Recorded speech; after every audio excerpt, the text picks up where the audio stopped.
আসসালামু আলাইকুম, সবাই কেমন আছেন? আলহামদুলিল্লাহ আমি ভালো আছি। দেখেন রেডি হয়ে গেছি, বান্ধবীর সাথে ঘুরতে যাব। তো আমরা ব্রাহ্মণবাড়িয়া ঘুরতে যাওয়া মানে অবকাশ, শেখ হাসিনা রোড, রেস্টুরেন্ট, এছাড়া তো আর কোনো জায়গা নেই। আচ্ছা যাই হোক, কমন জায়গা, এখানে আসলে আসলেই মনটা ভালো থাকে। মানে এই জন্যে না যে ঘুরতে আসছে, আসলে অনেক রকমের মানুষ দেখা যায়। আর এই যে এই ফাঁকে এই মশাটা আমাকে খাইছিল, তো আমার বান্ধবীকে বলছি মার, তুইও প্রতিশোধ নে। তারপর ও একটা থাপ্পড় দিছে, আমার একটু শান্তি লাগছে। আচ্ছা যাই হোক, যা বলতেছিলাম, ওইখানে আসলে নানা রঙের মানুষ মানুষ কি করতেছে, খেলাধুলা করতেছে বাচ্চারা।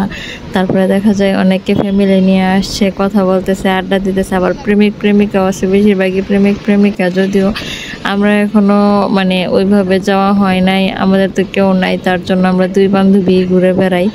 তো এই যে দেখেন চাঁদ আমাদের সাথে যাইতেছে। যাই হোক, চাঁদ তো আমার সাথে সাথে আছে, তাই না? আর এই ব্রিজটার উপর উঠলে আসলেই ভালো লাগে। তো এখান থেকে আমার বান্ধবী বলতেছে যে আমার কিছু কাজ আছে, আমি বাজার টাজার করবো, তুই আমার সাথে একটু আয়। তো গেলাম। আমি তো বাজার টাজার কিনতে পারি না, আমার বান্ধবীকে হেল্প করি। হেল্প হেল্প করবো কি, মানে আমার ইচ্ছে হয়েছে যে ও কীভাবে বাজার করে আমি দেখবো আর শিখবো, ভবিষ্যতে তো কাজে লাগবে, তাই না? তার জন্য দুইজনে রওনা হলাম বাজার করতে। এই যে বাজারের জায়গা, এইখানে অবশ্য পাইকারি মূল্যে পাওয়া যায়। এটা হচ্ছে জগৎ বাজার, যারা ব্রাহ্মণবাড়িয়ার তারা অবশ্যই চিনবেন। তো আমাদের বাজার করতে করতে রাত হয়ে গেছে।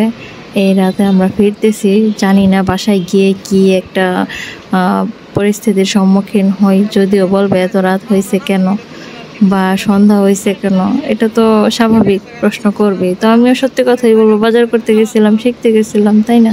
আপনারা তো সাক্ষী আছেন, আমি তো সত্যি বাজার করতে গেছিলাম।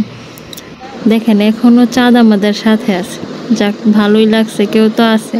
তো আজকে এই পর্যন্তই, সবাই ভালো থাকবেন, আল্লাহ হাফেজ।